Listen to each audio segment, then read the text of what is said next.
What villain is 10x more interesting than the hero? Comments. All of the Decepticons. Psychologists were deeply concerned that the kids watching the original cartoons, like the bad guys, turns out they were more interesting and more realistic. They failed and tried again. Unlike the Autobots that were always winning. That and they had the cooler transformations. Do I want a VW Beetle or a fighter jet? HMM. Thinking about it, it's kind of funny the bot representing Volkswagen were the good guys. HAL 9000. He was basically given conflicting instructions. It's important to remember that when you're fighting a machine, you're really fighting the person who designed and controls that machine.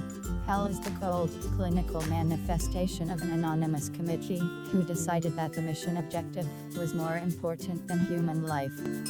Dr. Doom is not even a villain in every story.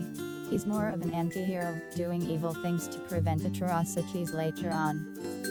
His mantra really is the means to an end, and for the greater good, to justify his not-so-good actions.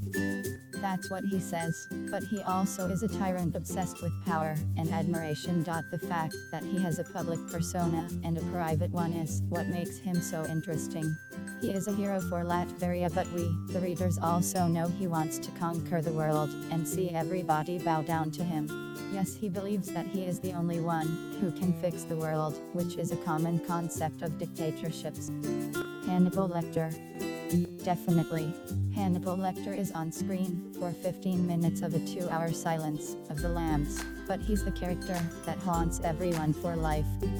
On for 15 minutes but more than enough to bag the Academy Award for Best Actor that year. That's saying something too, with Buffalo Bill being the real villain. Oh, but the world is so much more interesting with you in it, Clarice. Handsome Jack. God, these pretzels suck. Dr. Doofenshmirtz. His own parents didn't show up for his birth. That kind of sheet would win him the golden button in America's Got Talent.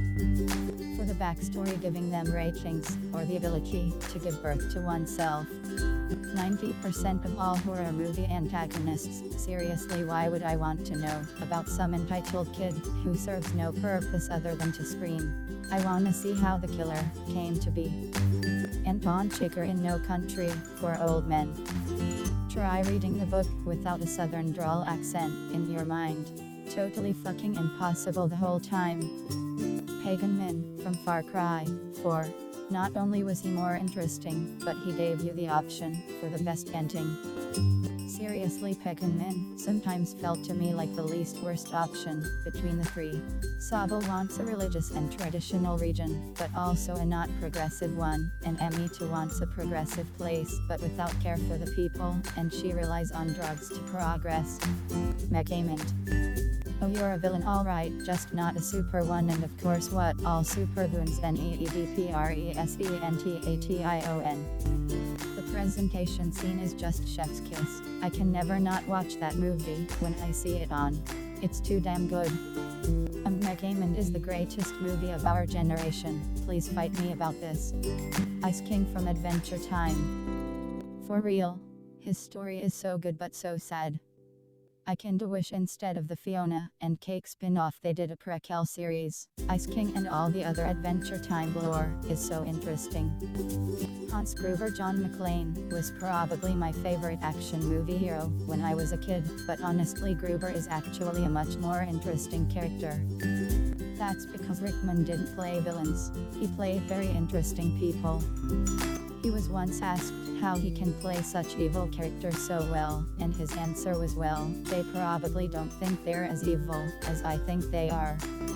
What I think makes Hans Gruber work is that he's actually a good boss. He keeps his cool, he doesn't blame underlings for mishaps, he rolls with the punches, and he even respects expertise. Like the scene where he radios down to Theo to check on how the vault cracking was going, and doesn't even get mad when Theo tells him that distractions will only make it go more slowly. You pretty much never see villains who are that good at management. Every villain ever played by Alan Rickman. Obviously.